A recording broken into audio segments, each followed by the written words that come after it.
Bien, seguimos con la historia de Caricuado. Estamos leyendo un documento que se llama Estudio Microhistórico de la Parroquia de Caricuado, de Rodríguez García Kelvin, 12.005.293.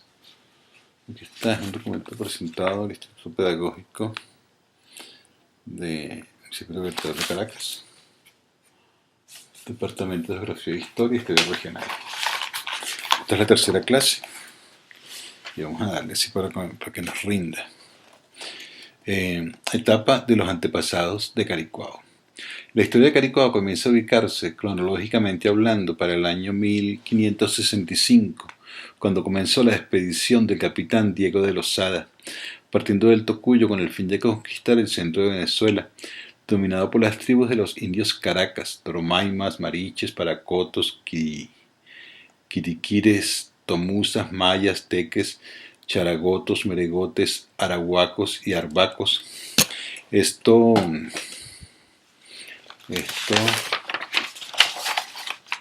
según nos lo dice Arellano Moreno en su libro Caracas, su evolución y su régimen legal, que a su vez es reafirmado por lo que se expone en los diccionarios de historia de Venezuela de la Fundación Polar, cuando dice: el historiador José de Oviedo y Baños lo menciona en la historia de la conquista y población de la provincia de Venezuela, en el capítulo titulado Prosigue Lozada con su marcha. Desbarata en batalla a Guaycaipuro y llega con su campamento al Valle de la Pascua. Allí se dice que una vez que el conquistador derrota a Guaycaipuro, prosigue camino evadiendo la margen derecha por los pueblos del cacique Caricuao. Allí salió un valle tan alegre como fértil que bañaba las corrientes del río Turmero, y abundante bastimento le ofrecía acomodada convivencia. Tomado de la palabra Caricuao, tomo 1, página 581. Aquí hay que hacer algunas aclaratorias. En Caricuao hay un liceo que se llama Francisco Fajardo. No es porque te sientas muy orgulloso de él, ni mucho menos, pero es que pareciera que antes de que llegara a Lozada estuvo por aquí Francisco Fajardo. Después fue que vino Lozada, si no me equivoco. De todas maneras está abierta a la conversa. Y lo otro es que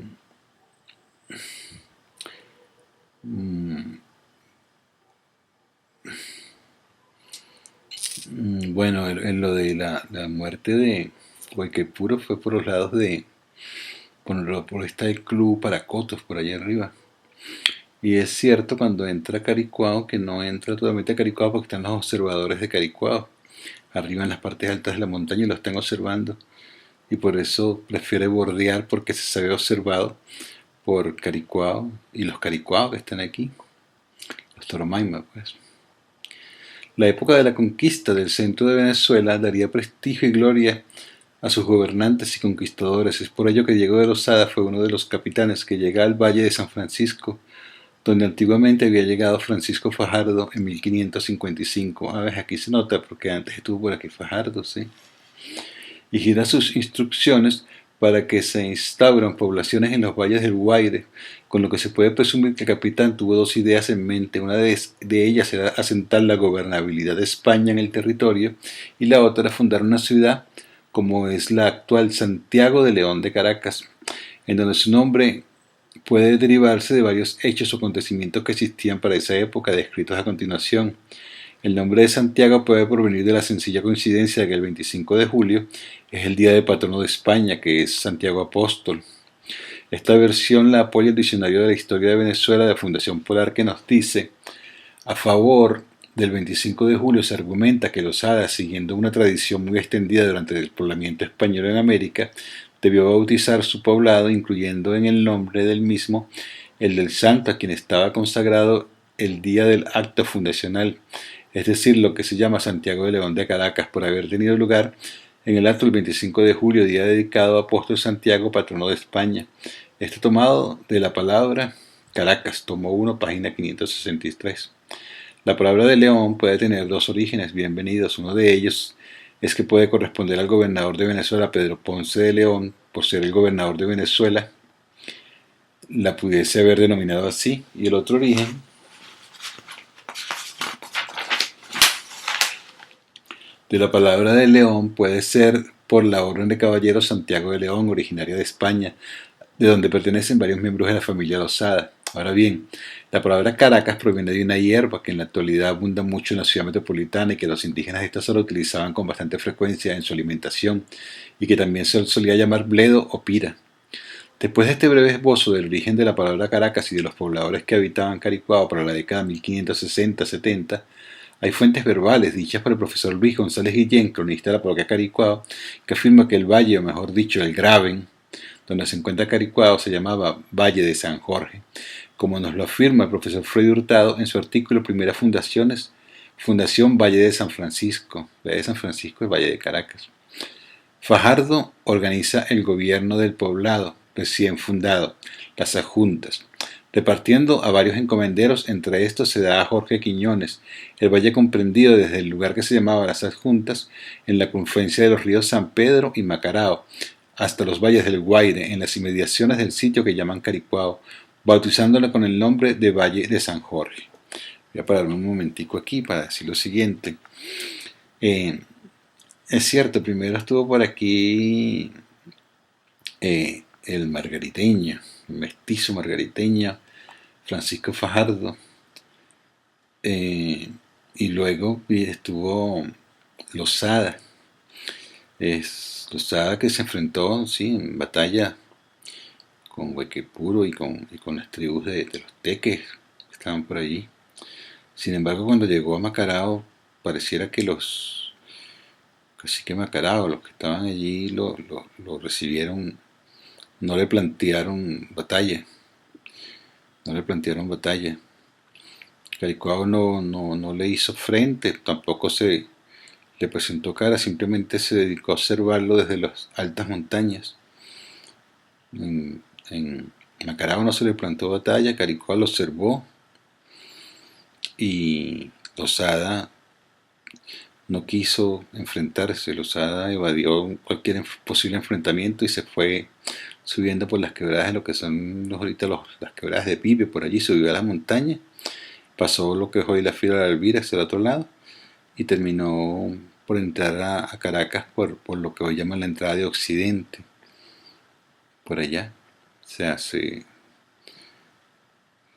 Losada no atravesó el Caricuao que conocemos nosotros y que habitamos nosotros. Esto lo infiero por la lectura que estoy haciendo. Sigo. En este punto haremos un pequeño paréntesis para hablar de la palabra Caricuao y del nombre de la tribu que vivía en esta zona. La palabra Caricuao tiene su origen, como nos lo explica el profesor Freddy Hurtado, en las expresiones Caricual, Caricuao, Caricuay, Caricuao, que son corrupciones de Caricuar, equivale a Quebrada del Caribe, región que formaba parte de las tierras pobladas por los indígenas del cacique Caricuao, siendo en una cañada, situado en una cañada de poca agua, Caricuao, sitio por donde pasó Losada para poblar el Valle de San Francisco. Diría que lo bordeó, porque Caricuao lo estaba observando. Ahora bien, al hablar de la tribu Toromaima, explica Pimentel, citado por Freddy Hurtado, que esta era una tribu que vivía en las inmediaciones del Valle de Caracas. Sí, en todo el Valle de Caracas. He escuchado inclusive gente de Petare diciendo que son de la tribu Toromaima. O sea que los Toromaima estaban no solo en Caricuao, sino en todo el valle. Región donde fue fundada Caracas, nombre propio de un pájaro que en su canto parecía decir Maima.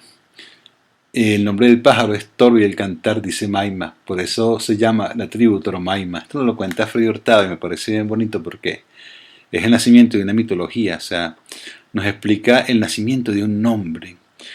Es un mito, el nacimiento de un nombre a partir de un pájaro que debe haber sido endémico en aquella época, pero que ya no existe, y que además gritaba Maima. Pero cuando él dice eso, estamos asistiendo a una explicación mítica del nacimiento de una palabra. Hermoso. Esta tribu estaba compuesta por pequeñas aldeas que utilizaban el conuco como medio de subsistencia, además de que sembraban yuca, frutas de maíz, de la cual conocían 3 variedades. Con el transcurrir de los años fueron conquistados y esclavizados, pasando a ser propiedad de los encomenderos de la colonia. Se hicieron encomiendas con ellos, entonces les fueron entregados a los colonos y esclavizando. También le fue ocurriendo a las actuales parroquias Antímano, Macarao y La Vega dentro de Caracas. El primer centro doctrinario para indios y esclavos se crea en 1668, que fue precisamente la actual parroquia Caricua Antímano, que contaba con 51 casas y 513 pobladores, que poco a poco fue aumentando hasta que se convirtió en parroquia, e incluso la casa de campo del ilustre americano, que se llamaba la Versalles del Ilustre, se encuentra en esta zona. La segunda, Macarao, se le da en encomienda a Jorge Quiñones, quien ya tenía a Caricuao también.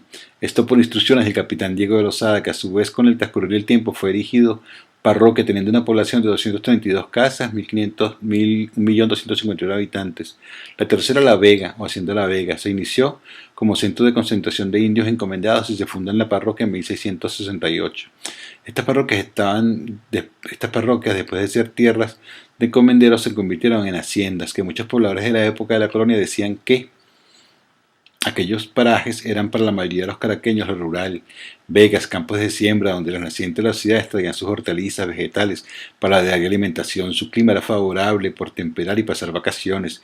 Las siembras de caña de azúcar, café, duraznos y manzanas, entre otros productos, daban buen abastecimiento a Caracas. El río Guaire, sus riberas y montañas boscosas fueron fuente de inspiración de poetas y pintores. El paso hacia los valles del Aragua era obligado, por lo que es hoy la antigua carretera de los Teques. Fue construida en el periodo de Juan Vicente Gómez, atravesando los fabulosos bosques que rodean los estrechos pasos rocosos talados por el río San Pedro, donde caían numerosos manantiales. Por este sitio pasaban también el tren rumbo al Encanto y a Valencia, gran ferrocarril de Venezuela, con una parada dentro de la antigua casa de campo Antonio Guzmán Blanco en Antímano y otra muy cerca de las Ajuntas, frente a la hacienda de caña de azúcar y legumbres, hacienda importante dentro de la dictadura de Marcos Pérez Jiménez, El Platinado, regada por aguas cristalinas del río Macarao, Guaire y Caricuao. Es de hacer notar que el río Guaire nace en las Ajuntas con la confluencia del río Macarao y el río Macarao y el río San Pedro. Allí en ese puente, ahí nace el río Guaire. También es de hacer notar que en esto que están señalando aquí, Humboldt y Bonpland, en su libro Viajes a las regiones equinocciales, hace una descripción de un viaje de Caracas pasando por Antímano, y describe a Caricuao como un lugar de muchas montañas, de muchas quebradas, de mucha agua. Esto lo señalo porque ciertamente en Caricuao hay mucha agua, muchas quebradas, pero están perdidas, no las estamos aprovechando. Entonces nuestra historia, de alguna manera, si la contamos bien, también se podría hacer un capítulo como la historia de cómo fuimos poblando y destruyendo y acabando con unas quebradas hermosísimas. Porque además aquí también lo dicen, estaba el Versalles de América, el Palacio, la Casa de Campo de Presidentes, en un lugar, si Caracas era el paraíso donde la primavera decidió vivir, este era el verdadero cielo del paraíso, esto era el lugar donde habitaba donde nacía la primavera aquí en Caricuao. Y si se pierde, también es la historia de lo que hemos estado haciendo en Caricuao.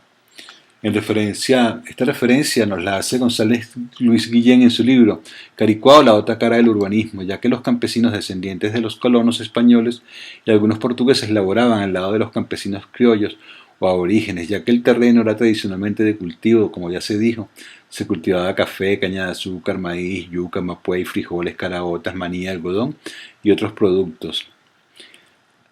En otras palabras, se constituyó la hacienda Caricuao, que estuvo organizada en 3 haciendas más pequeñas dentro de una mayor o una suprahacienda. Ver mapa número 2. Hacienda Santa Cruz o Caricuao Adentro, que es donde queda actualmente hoy el Parque Caricuao. Ahí se ven unas ruinas.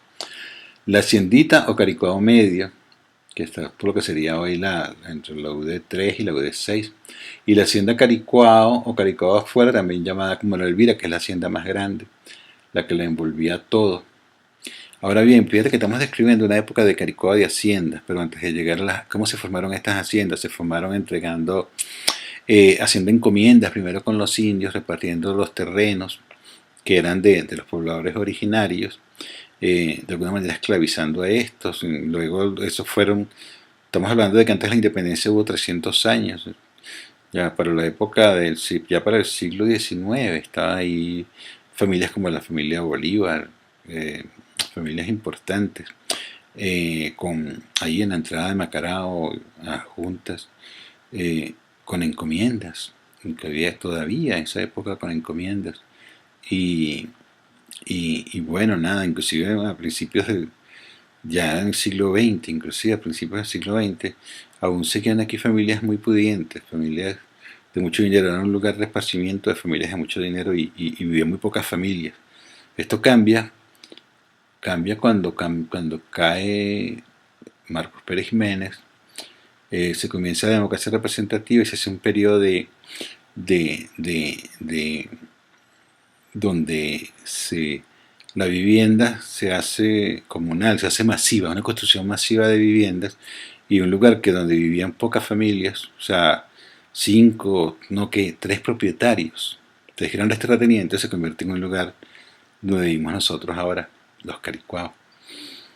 Bueno, sigo con esta historia más adelante, una historia conversada, no estoy diciendo la última verdad, estoy conversando sobre el tema. Si les gusta, digan like y suscríbanse al canal. Esto es especialmente dedicado a la gente de Caricuao, esta historia de Caricuao.